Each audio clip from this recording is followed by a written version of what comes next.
Hey guys, this is Cody Hoelscher here with the Solomon Group at Coldwell Banker Action, coming to you with our early fall market update, giving you an idea as a buyer and as a seller what you can expect here in these early fall months.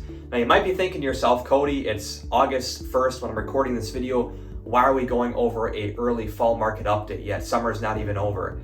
Well, the reason for that is because if you are a buyer or a seller right now and you list your home or you're buying a home and you get a home within the next couple of weeks or so, you're going to be looking at closing probably September 1st at the absolute earliest, but likely into mid to late September, even into early October.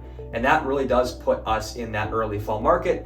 So you might as well get ahead of the bull here and give you guys an idea of what you're going to be working with as a buyer and as a seller. So let's start off on the buying end of things, right? If you're a buyer in this market, it's been a crazy market, right? There's been a lot of competition. The good news is for you is that fall time is typically a slower time in terms of buying competition.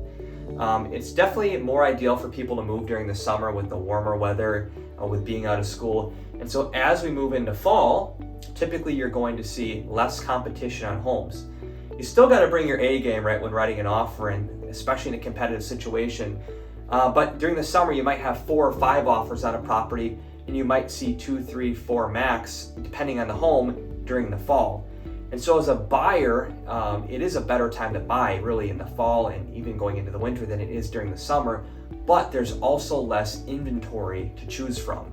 And that's part of the listing side of things, right? People want to move during the summer when it's warm, when their kids are out of school. And so as we go into the fall, we do see our overall amount of inventory start to shrink. So there's going to be less homes to choose from, but your competition on those homes might not be as much as it would during the summer. Now on the flip side of that, on the listing side of that, you're thinking, well, wouldn't I want to sell during the summer then when the market is saturated with the heaviest amount of buyers? Well, it depends. Really, if you're looking at the grand scheme of things, right, it is still a seller's market, irregardless of whether you list in December, March or July, we're still in a seller's market. And so you can expect, if you price your home right and you have a good move-in ready home, it's probably going to go pretty quickly, and it's probably going to go 10 to 1,030 over the ask, unless you're really pushing a higher price point. Which brings me up to a next point, right?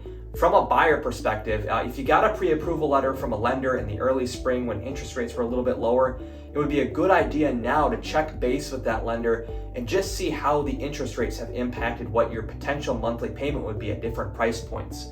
That way you have an idea once you're ready to make an offer at what your monthly payment's going to be at with today's rates.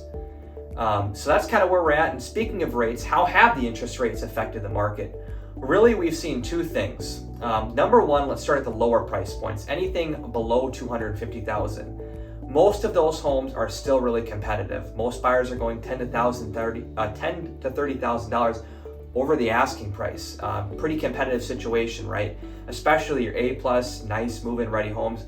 Those are going to go quick, typically under contract within the first 3 to 4 days.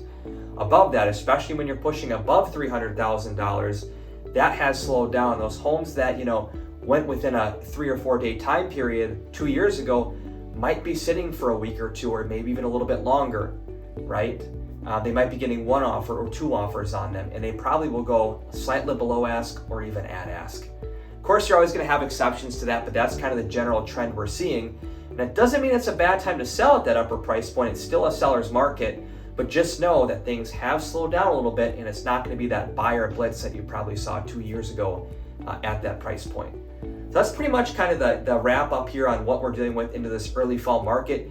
If you have any further questions or would like to discuss things with me, please feel free to contact me, and thanks for watching this video.